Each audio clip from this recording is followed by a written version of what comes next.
नमस्कार।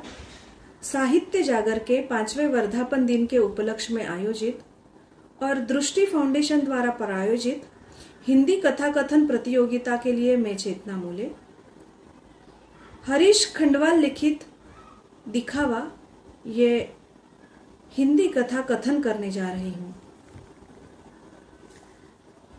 मदन लाल, अजी सुनती हो? तुमने मेहमानों की लिस्ट बना दी है? मेरे ही अकेले के 1000 से अधिक क्लाइंट और परिचित वकील है। उसी हिसाब से ही हम वेडिंग पॉइंट बुक करेंगे और मेन्यू भी डिसाइड कर लेंगे। शहर के सभी बड़े नेता और सामाजिक जनमानस आएंगे। गोमती, नाते रिश्तेदार, गांव वाले, कॉलोनी वाले सब मिलाकर 500 मेहमान हो जाएंगे। अब कीर्तन, मेहंदी, बारात और रिसेप्शन में किस किस को बुलाना है वो हिसाब लगाना बाकी है। बस एक दिन हम सब मिलकर इस पे बात कर लेंगे। मदन लाल, ठीक है। आज मैं पता करता हूँ कि शहर का सबसे बड़ा और अच्छा फार्म हाउस कौन सा है। आखिर मदन लाल वरिष्ठ वकील के बेटे की शादी है, ये पूरे शहर को पता चलना चाहिए। इतनी देर में मदन लाल की माताजी आ जाती है और कहती है, बेटा, समाज को दिखाने के लिए शादी मत करो। अगर आपको कुछ अच्छा करना ही है तो इतने धन से गरीब बेटियों का विवाह कर दो।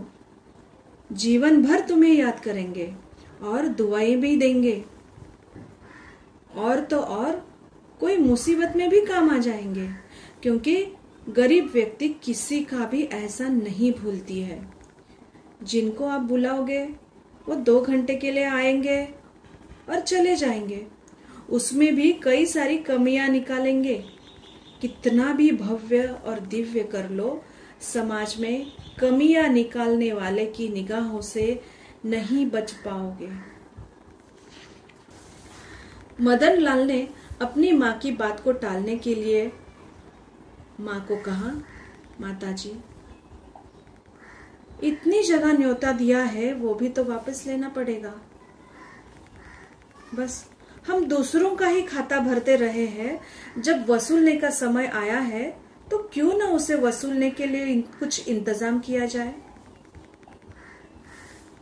बूढ़ी माँ को अपने बेटे की बात का जवाब देना उचित नहीं लगा, इसलिए वो उठकर दूसरे कमरे में जाते हुए बोली, जैसी आपकी इच्छा बेटा, लेकिन मैंने अपना अनुभव देखकर ही बोला है।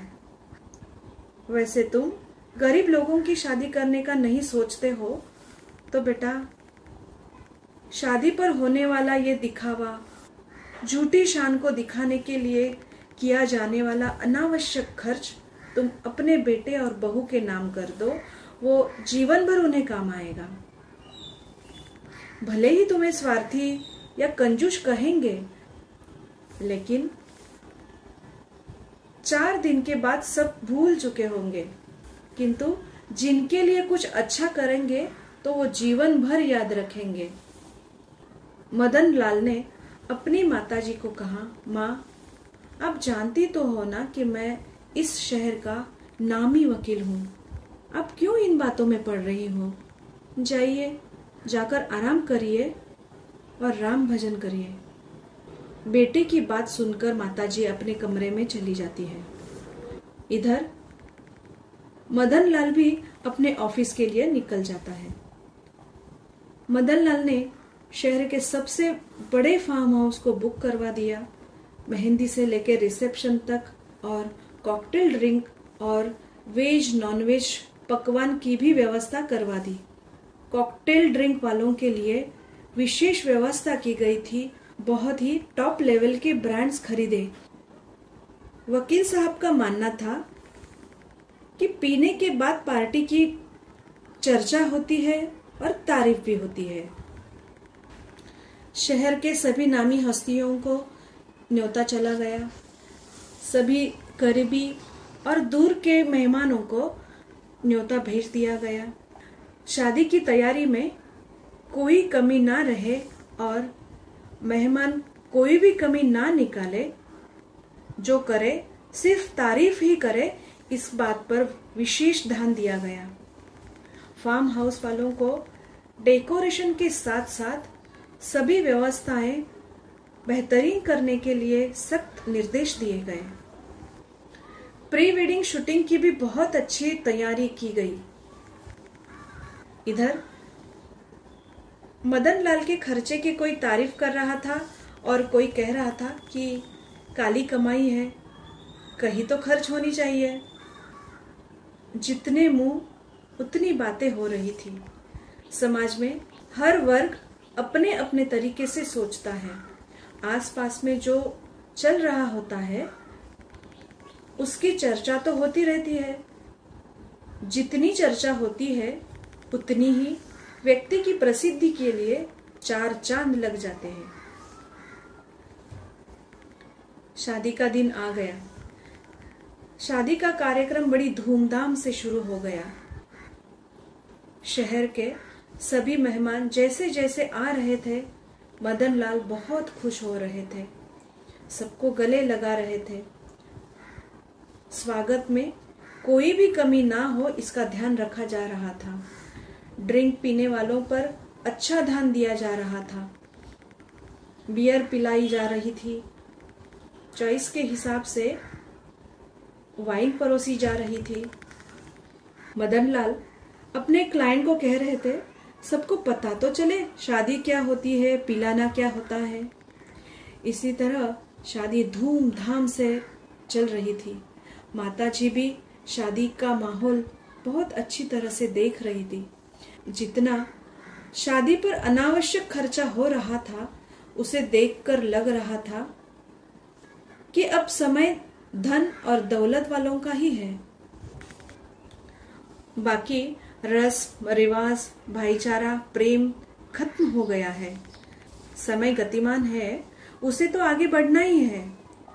उतने में मदन लाल अचानक नीचे गिर जाते हैं और बेहोश हो जाते हैं। घर के नौकर और पत्नी भागी। उन्होंने उनको तुरंत अस्पताल में भर्ती करवा दिया। सबको सूचना दी गई। शहर के 2-4 बड़े लोग अस्पताल पहुंचे। थोड़े लोगों ने फोन करके पूछताछ कर ली।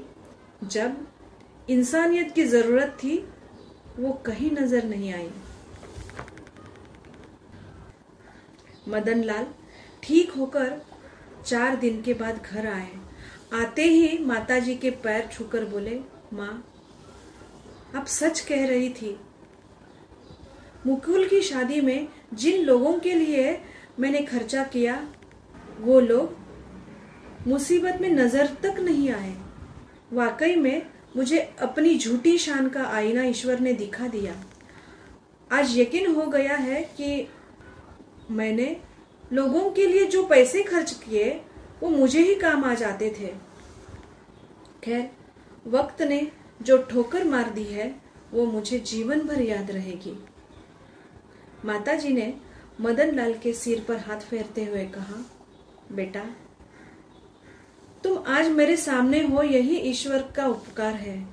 लेकिन सच बात यही है कि जब आपके मुसीबत में और दुख के समय में बहुत ज्यादा लोग साथ में खड़े रहते हैं, तो ही आपने अपने जीवन में अच्छी दौलत कमाई है, ऐसा कह सकते हैं। बाकी सब कुछ तो यही छूट जाता है। धन्यवाद। हिंदी दिवस की सबको ढेर सारी शुभकामनाएं।